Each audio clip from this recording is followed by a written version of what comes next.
Doter la ville de Pointe-Noire d'un réseau routier moderne pour permettre à la population de circuler sans difficulté, c'est l'objectif principal de ces travaux de construction des voiries urbaines liés à la municipalisation additionnelle voulue par les Ponteneugrins. Dans la même perspective, d'autres travaux relevant directement du bureau exécutif du conseil départemental et municipal de Pointe-Noire sont entrepris. Au départ, les déplacements de divers réseaux souterrains constituaient entre autres goulots d'étranglement pour les sociétés qui entreprennent ces travaux. Oui, nous sommes déjà à 15% au niveau du lot 1 parce que on vient de libérer les réseaux et nous avons déjà commencé. Nous sommes déjà pratiquement à 10% de réalisation des ouvrages d'assainissement.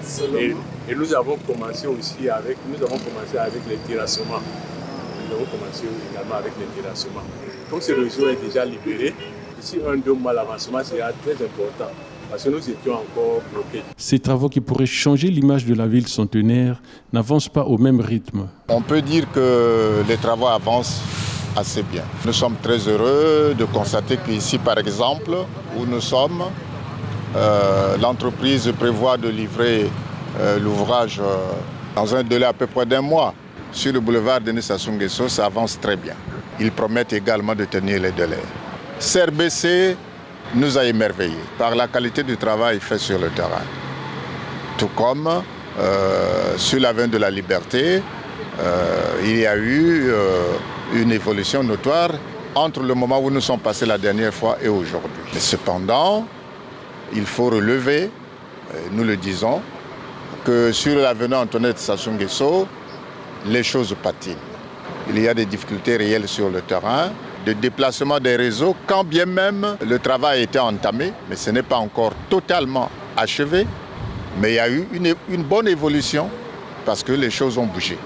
Il y a aussi l'occupation de l'emprise des travaux par les citoyens, ce qui empêche aussi aux entreprises d'évoluer. Il faut amener les populations à quitter les lieux pour permettre à l'entreprise de travailler librement.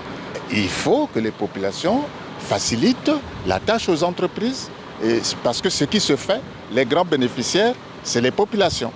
C'est la seconde visite de la commission d'études et instruction réalisée ce 19 mai en 2025, après celle du 10 février dernier. Commission appelée à produire des éléments d'information au bureau exécutif du dit conseil pour le meilleur suivi des chantiers.